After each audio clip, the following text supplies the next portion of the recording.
Good morning to all મિત્રો, આજે આપણે ઓટોમોબાઈલ કમ્પોનન્ટ ડિઝાઇન સબ્જેક્ટમાં chapter number 5 design of IC એન્જિનમાં આપણે જે design of cylinder head and cylinder block કરી અને તેમાં અમુક એક્ઝામ્પલ જે છે તે સોલ્વ કર્યા હતા છેલ્લે લેક્ચરમાં. નેક્સ્ટ આપણો જે એક્ઝામ્પલ છે તે આ રીતે છે કે bore of cylinder of 4-stroke diesel engine is 120 mm. The maximum gas pressure inside the cylinder is limited to 4 megapascal. The cylinder head is made of cast iron and the allowable tensile stress is 40 Newton upon millimeter square. Determine the thickness of cylinder head. The studs, which are made of steel and have the allowable stress as 50 Newton upon millimeter square. Determine number of stud, nominal diameter of stud and pitch of stud. એટલે કે આ રકમની અંદર આ એક્ઝામ્પલની અંદર આપણે number of stud કેટલા છે, તેની પીચ કેટલી છે, તેનો પીચ સર્કલ ડાયામીટર કેટલો છે અને સિલિન્ડર હેડની થિકનેસ કેટલી છે તે આપણે શોધવાનું છે. જેની અંદર આપણે ગિવન ડેટાની અંદર જે ડેટા આપ્યો છે તેમાં જોવા જઈએ તો સિલિન્ડર બોરનો ડાયામીટર આપણને ઓલરેડી આપેલો છે 120 મિલીમીટર. મેક્સિમમ ગેસ પ્રેશર જે છે તે મેક્સિમમ લિમિટ સુધી ક્યાં સુધી પહોંચશે તેની આપણને આપેલી છે મેક્સિમમ લિમિટ કે જે 4 મેગાપાસ્કલ વડે દર્શાવેલી છે.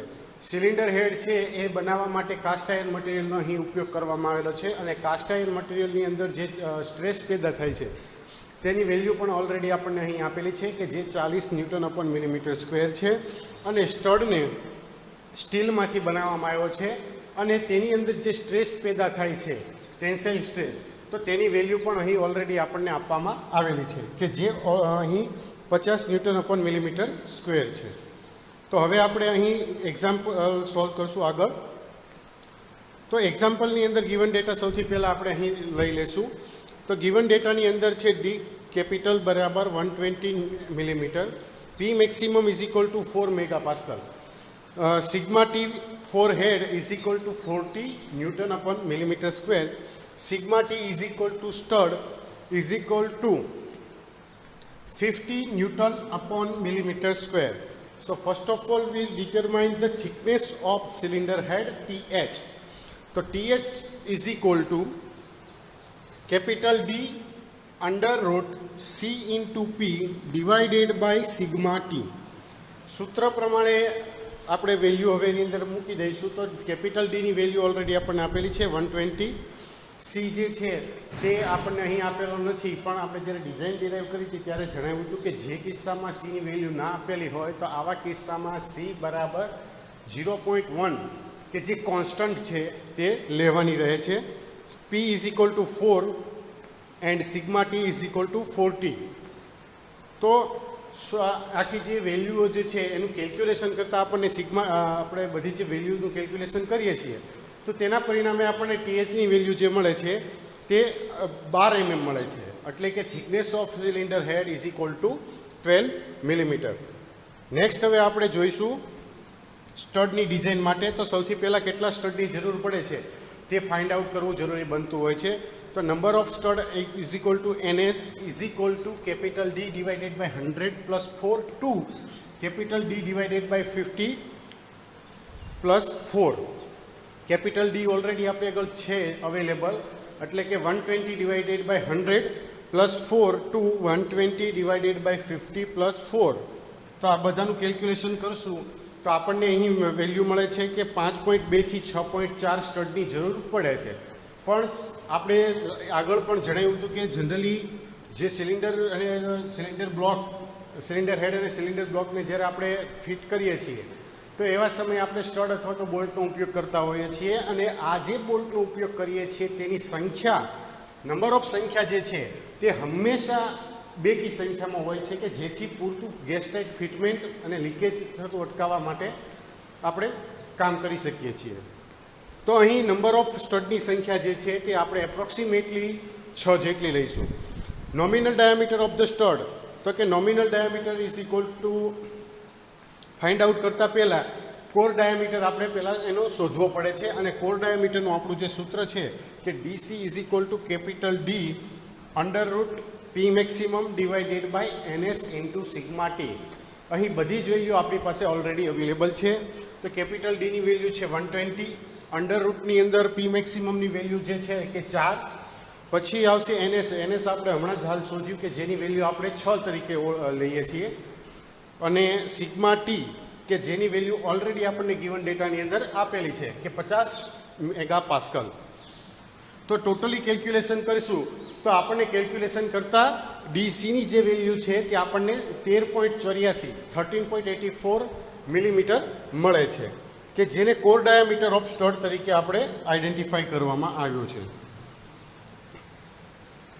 નેક્સ્ટ છે નોમિનલ ડાયામીટર ઓફ સ્ટડ કે નોમિનલ ડાયામીટર કેટલો હશે. તો તેના માટેનું સૂત્ર છે small D is equal to DC divided by 0.84. DC જે છે આપણે શોધ્યું કે 13.84 ડિવાઇડેડ બાય 84. So we can calculate this value. The result is 16.49 and take the nominal diameter of stud D is equal to 17 millimeter approximately. Next આવશે pitch of stud. pitch of stud ની અંદર સૌથી પહેલાં આપણે શોધવું પડશે pitch circle diameter.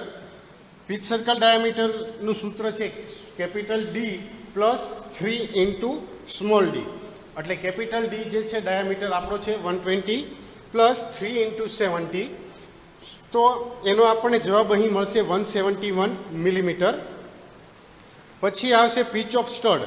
Pitch of સ્ટડનું સૂત્ર પણ ઓલરેડી આપણી પાસે અવેલેબલ છે કે pi into DP divided by N into NS. તો પાઈ જે છે એની કોન્સ્ટન્ટ વેલ્યુ હોય છે હર હંમેશ, તો પાઈ એમને એમ જ રહેશે. ડી જે છે ડીપી, તો ડીપીની વેલ્યુ હજી હમણાં જ આપણે ઉપર શોધી કે capital D plus 3 into small D. તો એના ઉપરથી આપણને એની ફાઇન્ડ આઉટ કરતાં વેલ્યુ મળે છે 171. તો એની વેલ્યુ મૂકીએ 171. એન્ડ નંબર ઓફ સ્ટડની વેલ્યુ પણ આપણે ઓલરેડી ફાઇન્ડ આઉટ કરી હતી કે જે આપણે 6 લઈએ છીએ. તો ટોટલી જે કેલ્ક્યુલેશન જે છે તે પૂરું કરી રહીએ તો આવા કિસ્સામાં અહીં આપણને મળે છે એની વેલ્યુ 18. હવે આવે છે for the leak proof joint. કોઈપણ ડિઝાઇન આપણે સ્ટડ સિલિન્ડર હેડની અંદર કરશું તો એવા કિસ્સાની અંદર લીકેજ જોઈન્ટ યોગ્ય છે કે નહીં તે ચેક કરવા માટેની આ મેથડ છે કે જેની અંદર નોમિનલ મિનિમમ વેલ્યુ અને મેક્સિમમ વેલ્યુ બે ફાઇન્ડ આઉટ કરવામાં આવે છે.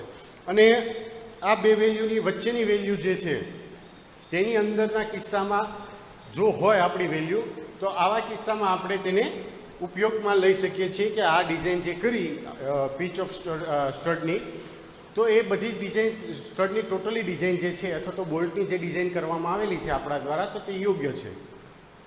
તો સૌથી પહેલાં છે minimum pitch of stud is equal to 19 under root small D.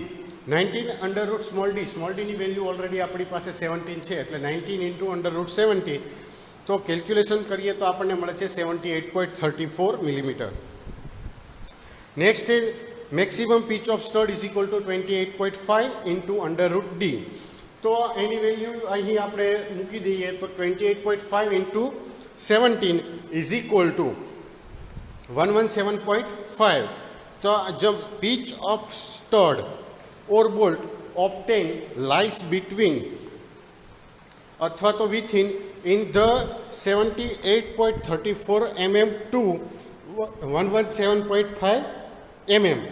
So the size of stud or bolt calculated above is satisfactory. Majority બધી જ ડિઝાઇન આપણે જે કમ્પોનન્ટ ડિઝાઇનની અંદર અહીં આવશે જે આઈસી એન્જિનમાં, તો એની અંદર આવી રીતે અમુક કિસ્સા એવા આવ્યા હશે કે જેની અંદર આપણે આ સેટિસ્ફેક્શનવાળું શોધવું જરૂરી બનતું હોય છે. અને અમુક કિસ્સામાં એવું હોય છે કે ટોટલી ડિઝાઇનની અંદર અમુક ડેટા એવો આપ્યો હોય તો એની અંદર આપણે આ ફાઇન્ડ આઉટ કરવું જરૂર રહેતું હોતું નથી.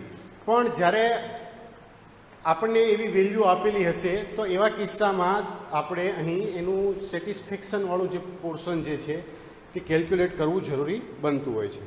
હવે એક એક્ઝામ્પલ જે છે કે જે તમે પોતે સોલ્વ કરશો જે આ પ્રમાણે છે. The cylinder of 4-stroke diesel engine has the following specification.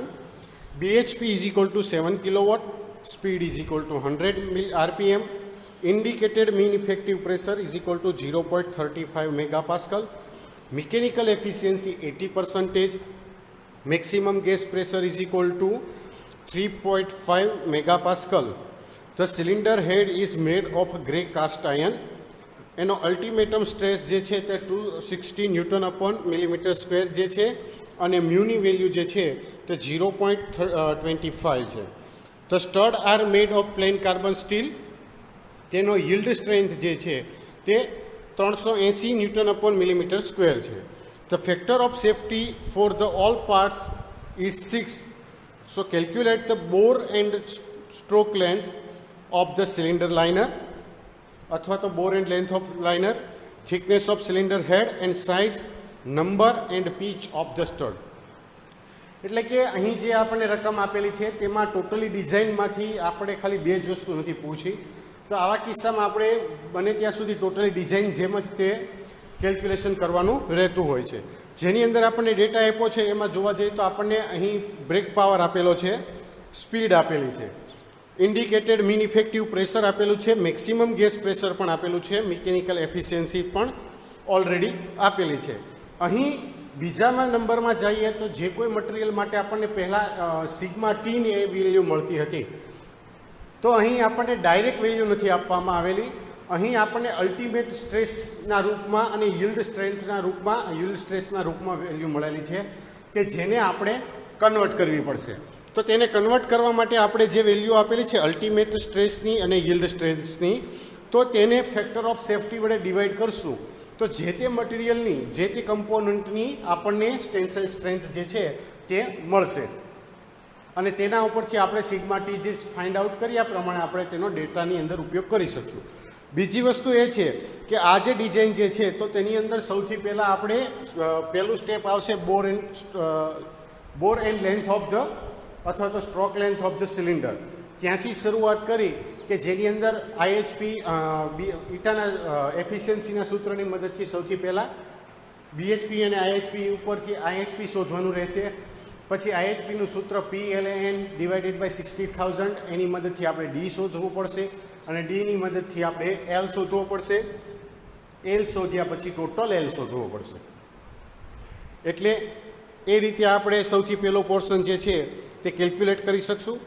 Thickness of cylinder હેડ જે છે એ તો ડાયરેક્ટ આપણે સૂત્રની મદદથી જે વેલ્યુ જે આવશે એની અંદર મૂકી દેતા આપણને જવાબ મળી જશે. અને number size and pitch of stud જે છે તેની પણ ઓલરેડી ડાયરેક્ટ કેલ્ક્યુલેશન કરતાં વેલ્યુ આપણે ગોતી શકશું.